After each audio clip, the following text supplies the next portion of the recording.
In this video, I'm going to show you how you can turn on comments on a single video on your YouTube channel. If you find this video helpful, I'll kindly request that you support me by liking the video and also by subscribing to this channel. Alright, now as you can see, this is my channel and I turned off comments now and no one can comment on this video. However, other videos are okay, but I'd like to go ahead and now restore commenting on this video.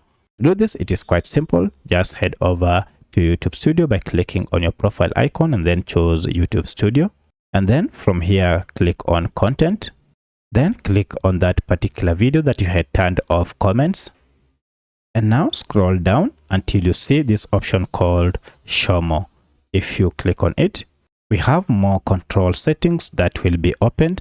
And if you scroll down, you will see we have this section called comment and ratings on this video. You can see currently it is turned off. To turn it on, go ahead and tap on this drop down arrow and then choose on.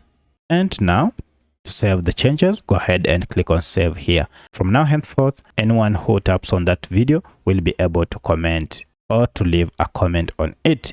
If you have any other question, kindly let me know in the comment section. Otherwise, if this video is helpful, please like it and also subscribe to my channel. Thanks for watching and let's meet in the next video.